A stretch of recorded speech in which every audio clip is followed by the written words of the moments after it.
Introducing, in the red corner, weighing 147 pounds, undefeated in 18 professional fights, Tommy Hitman Hearns.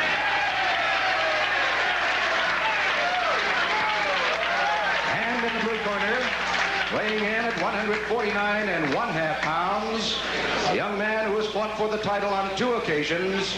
He fights out of New York City, New York, introducing the very popular Harold Weston.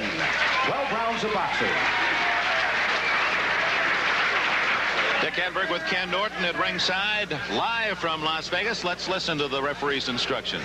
Go over the rules again. Remember, when I tell you to break, I want you to step back and break clean. No problems. You knock your man down, go to the furthest neutral corner. Don't come out till I tell you. Any questions from you seconds, managers? Shake hands. Good luck to you both. Dave Pearl, the third man in the ring. He is a non-voting official. 3 judges at ringside. Messrs. Shirley, Tappet, and Moretti will cast their ballots on the 10-point must system. 3 knockdown rule is in effect. Round 1, it's scheduled for 12.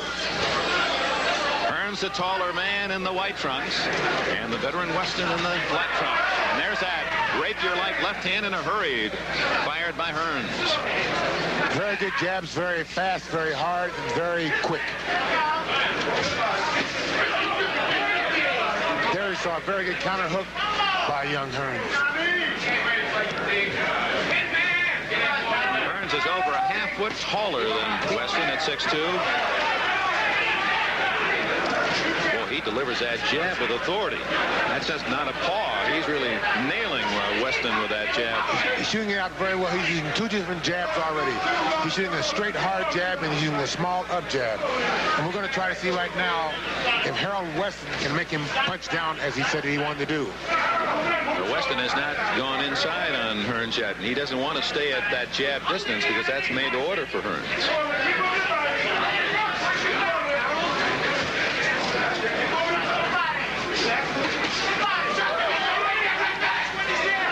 So far, Tommy Hearns is doing what he wants. He's jabbing well.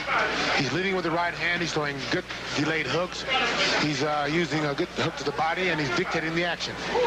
Trainer Emmanuel Stewart in Hearns' corner has him ready to fight today, apparently, and he's throwing, despite the age of 20 in his youth, he knows how to throw in combinations, and he counters with the right hand.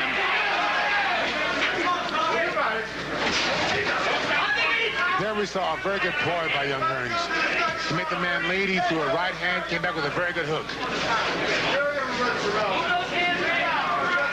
For a man of only 20 years old, young Hearns is very well taught. He has a lot of range savvy, a lot of discipline. Well, he had a lot of amateur fights, Ken. 155 wins, only 8 losses as an amateur. So despite the fact he's just 20, he has a lot of ring experience. Come on. Now Weston working inside, and Hearns moving away to get room for that long right hand. Thus far in the fight, Dick, Tommy Hearns is following his battle plan, and Harold Weston has not yet initiated his. Weston picking off that left hand. Hearns towering over his opponent.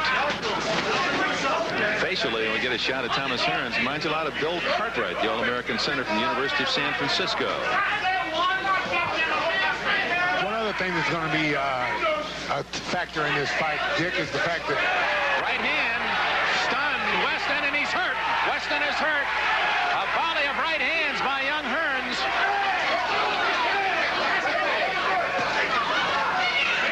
A big first round for Thomas Hearns. Come on now, no punching. Right hands of Hearns, a slight swelling over that left eye of Harold Weston. Round 2. It's not only the testimony of the right hand, but that very good rapier jab. And Weston comes out taking the action to his younger opponent.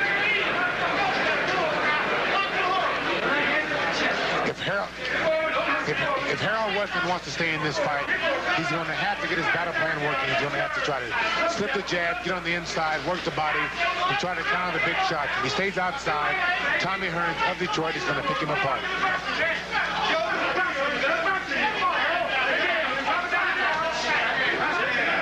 Very fast hands, and many of the insiders say that that's where Hearns reminds them of Sugar Ray Leonard. They both have quick feet and quick hands, and of course that has been much heralded as former Olympic champion. Many folks hadn't realized how really fast Hearns is with a left and right. I don't think they really know, because they really haven't seen him work that much. Now he's getting a chance for national exposure, and he's taking well advantage of it. Just missed with that right hand as he followed the jab.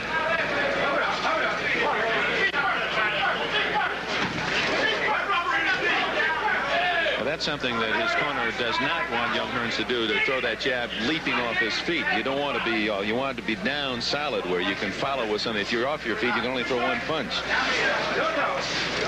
If you'll notice also, Dick, that when Harold Weston comes in the black trunks, the young Tommy Hearns steps back a little bit and throws a very sharp left hook. Good counter by Hearns.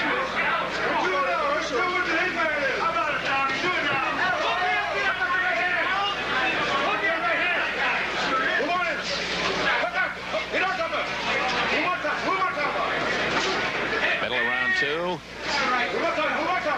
Weston trying to get inside on Hearns.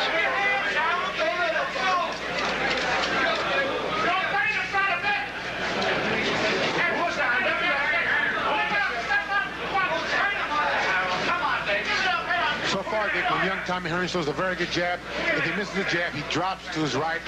That way he cannot get countered with a good right hand. Good countering right hand to the body by the veteran Weston.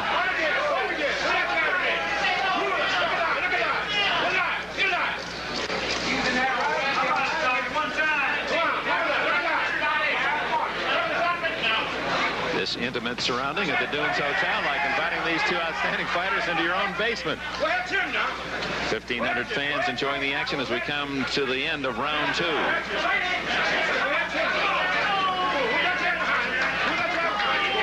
Weston picking off those punches. Round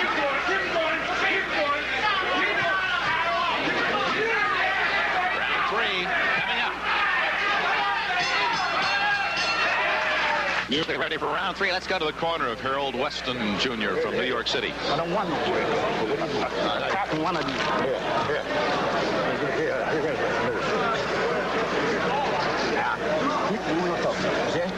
Go around the top. You just go behind the chair, right?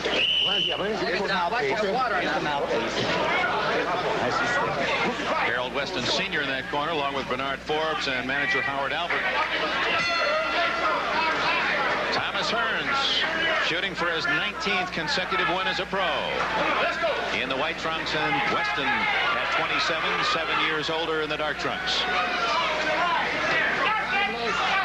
This round so far, Dick, Harold Weston is starting to get on the inside. He's trying to press the action, and this is what he has to do. He waits outside the jab of young Tommy Hearns. He's going to make his eyes close. He's going to pick him apart. And young Tommy Hearns works everything off his jab.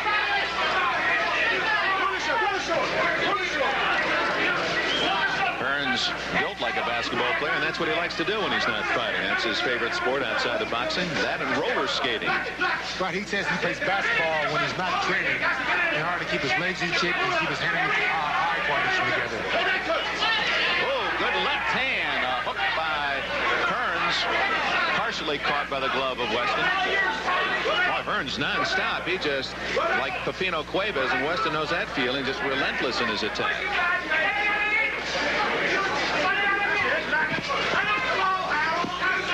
In the background, you can hear the corner of Weston shouting encouragement and instructions to their man.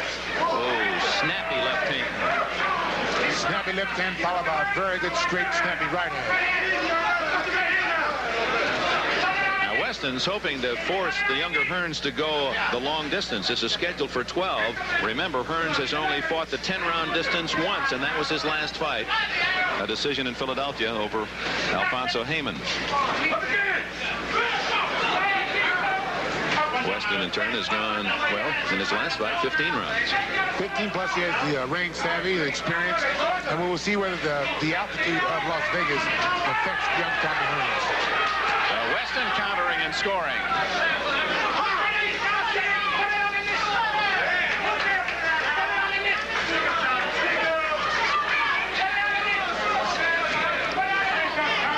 Minute to go in round three. Dick, we will also see if young Tommy... Oh, good right hand by Weston. Very good right hand. We will see if young Tommy Hearns loses any confidence when he sees that some of his punches that he thinks are his best punches aren't really rocking the old veteran, Harold Weston. That's a good point, Ken Norton. The psychology of this game. When younger, less experienced fighters drop from that left and right combination, and then a veteran like Weston keeps coming at you, that can file up your thinking a bit. Quite a bit. Now, Weston picked up all three of those punches from Hearns. He's a good defensive fighter, and some of the punches that appear to land are blocked by the gloves and arms. Scheduled for 12. This is the end of round 3. Welterweights, Harold Weston in the dark trunks and unbeaten Tommy Hearns in the light trunks. And Weston had his best round in the 3rd. Right now, when you see Harold Weston trying to press the action, he's trying to make Tommy Hearns back up because he believes that he can make Hearns back up, that he won't punch as well or as fast, and it will take some of the sting off the punches of young Tommy Hearns. Ooh, a grazing right hand. That long looping right for Hearns. That one landing solidly, and he follows with a left and a right, and Weston appeared to be jarred by that combination.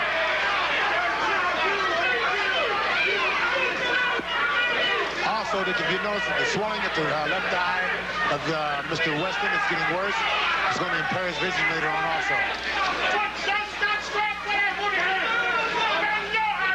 Hey, you can see the upper lid of Weston, and that right hand was right on that eye.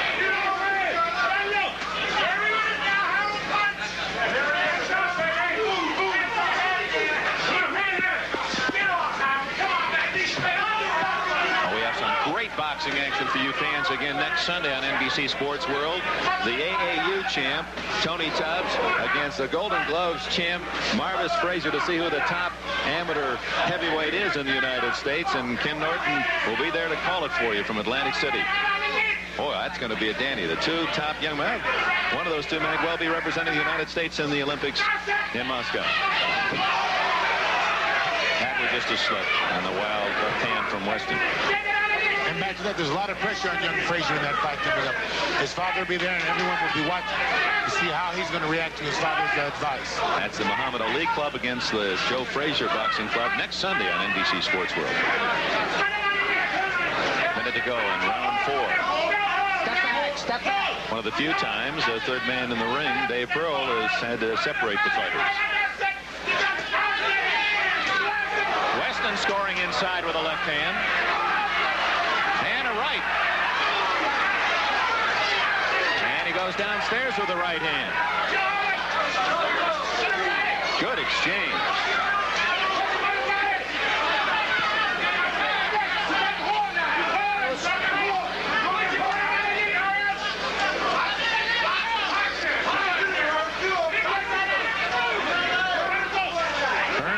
Punches don't seem to have the sting that they possessed earlier in this fight as we come to the end of round 4. Hold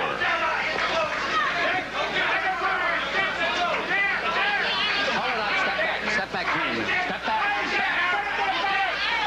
4 rounds in the book. Let's go to one of the flurries of Thomas Hearns in round 4. It's a big flurry here for young Hearns. As you see, he starts everything off with a jab. He'll follow with the right hand. He goes to the body to try to get the man to drop his hands. He'll come back to the head once Weston drops his hands. Oh, that was a great combination by a 20-year-old. Lefts and rights, not only going upstairs, but to the body, something that even some veteran fighters never learn. The value of following up your punches by going to the body. Which only proves you have to think in order to be good. Despite that excellent flurry by Hearns in round 4, Weston also enjoyed his moments in the last 3 minutes.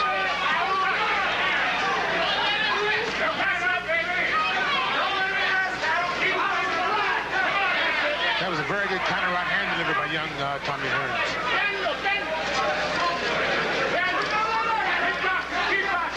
Weston trying to crowd his younger opponent, and the taller Hearns in the light trunks trying to keep his distance.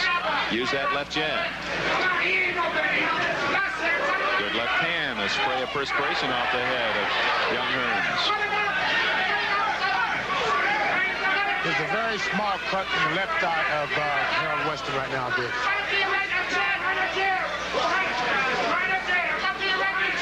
Just a light trickle of blood, corner of the left eye. It's not in a serious spot.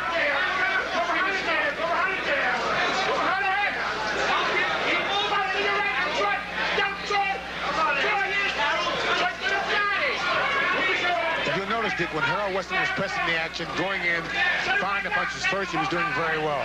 When he stays outside, he tries to walk his way in, not going off the jab. This is when it's very bad form, and young Tommy Hearns is using jab, he's using combinations. He's throwing a very good right hand, and he's throwing a very good uppercut. Seems to be a change in strategy by Hearns' corner here in round 5. He's dancing, moving away, using the jab, and on the move more than the earlier rounds. And just off the chin of Hearns. That's where Weston wants to be. He wants to be inside there, and right there he's trying to come on the inside. He caught the left hand with his right hand and threw a very good left hook to the jaw of young Tommy Hearns. Final minute of round 5. Thomas Hearns, the unbeaten youngster from Detroit, trying to extend his unbeaten string. You heard him before the fight say that he feels he's only months away from a possible welterweight title bout, and it's been interesting that the manager and trainer of Hearns have supported that. They feel that he's almost ready right now. Others might say too soon. And Weston trying to prove that point. This fight will prove that point, either negative or positive.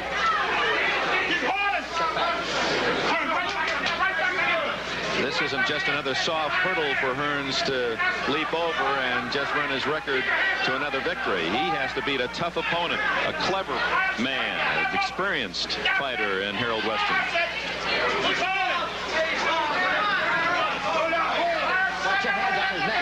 A warning to Hearns, end of round 5. Vegas, Dick Enberg with Ken Norton at ringside. Thomas Hearns, the unbeaten young welterweight from Detroit, ranked 3rd in the world by the WBA. Again, 6th rated Harold Weston. And Weston in the dark trunks in the last couple, 3 rounds doing some fine boxing, Ken. Right, he's starting to come on. He's starting to throw more body shots. The altitude plus the body shots. Right now, it's starting to seem as though it's starting to tell on young Tommy Hearns.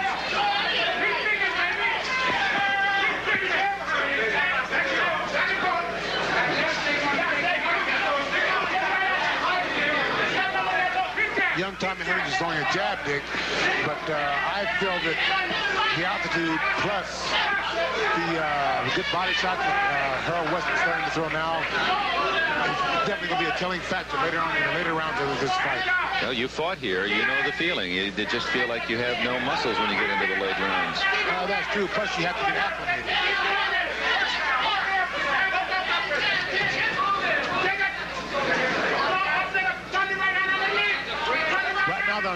They're on the inside, and this is where Harold Weston wants to fight.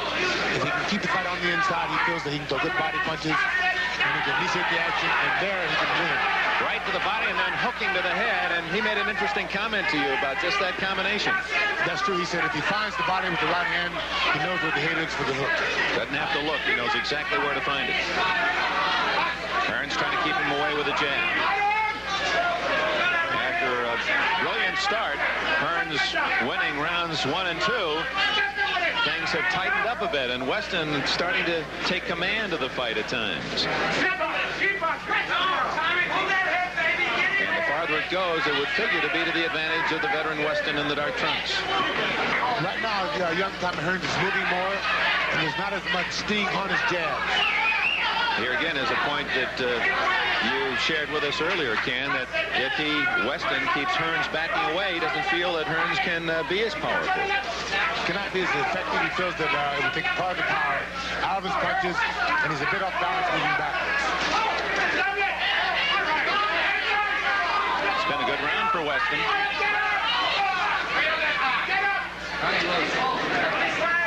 Dave Pearl, the referee. There's a stinging left jab by Hearns. Weston just missing with that hook.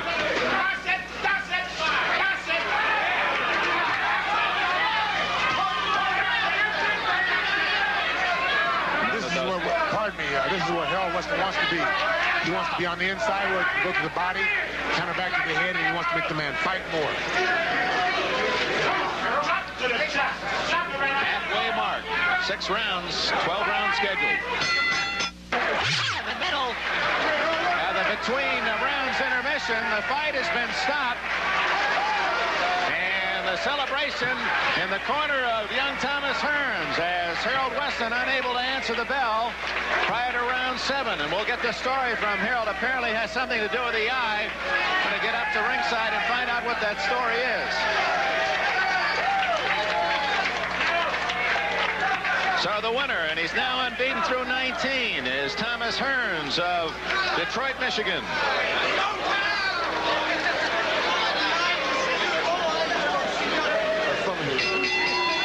Harold, here's the official announcement. Harold Weston is unable to answer the bell for the 7th round. The winner, Tommy Hitman Hearns. We'll chat with the winner, Thomas Hearns, in a moment. First, Harold Weston, what happened? It appeared you were starting to gain momentum in those last 3 rounds. I can't see, Rich. Can't see? Can't see out my right eye. He's got a thumb in the eye just now, and we try to hold his feet, can't see a finger. Can't see out of the right eye. A great fighter like this for nobody. What do you think about Hearns then? What is your feeling about fighting? Good fighter. You got to learn a little bit more, you know. I was coming on. But he's a damn good fighter. He's going to be welterweight champion of the world in a few years. All right, so says Harold Weston. Fight stopped after 6. Let's visit with Thomas Hearns from Detroit. A smile from the young man. And obviously the people's choice here in Las Vegas today. Your feelings about the toughest man that you've faced thus far? Well, I have to admit, Harold is the toughest man that I have faced so far. I mean, you know, not because of, you know, I wasn't in shape enough, because of this heat. I'm not used to this heat for one thing. But if I stay out here for about a month and get used to this heat, I can go all the way. All the way. Without getting tired. I know I can. You said at the start that you feel that you're just months away from fighting for the title. Does this bout change your mind at all? No, it doesn't change my mind at all. I feel as I'm ready and I'm able to do it. Ken, you have a question? Did you feel your battle plan worked this time off your jab and so forth? Yes, I think my jab worked just perfectly. Which that's what got his eye swelled up. Was that straight left jab. I started off hard, pumping real hard to the left eye. And I knew it wasn't too long before the left eye would start closing. What about the altitude? Did it start to affect you later on? But attitude kind of got to me a little bit. But I tried not to let it really get me down. I just kept trying. With attitude, I figured as we go on to about the 8th or 9th round, I would start getting used to it. Emmanuel Stewart, the manager and trainer of young Thomas Hearns, and has been working with him for 5 years. It did appear, starting in round 3, that Weston was starting to fight more of his plan, and that had it gone 12, that Hearns might have been in trouble. Thomas is very unpredictable. We were saving something. Starting in the 9th round, we were going to pick up a completely new, different pace. Primarily to start moving with our feet again all over, which would make it hard for the guy to make the pivots to keep up with him. But we were going to use a plan similar to the Clyde Gray fight. When we saw that the altitude and the heat was getting to him, I told him to just coast, not spend too much energy, and then the last 3 rounds, we want to pick up the pace all over again. Were you happy with his performance? I'm very satisfied with it because he showed that he could slow down and adjust and still fighting at a slower pace could protect himself. Weston came out here about 10 days before us to adjust to the climate here, which is something we should have did. So from now on in the future, we're fighting in a section of the country which is foreign to where we're normally coming.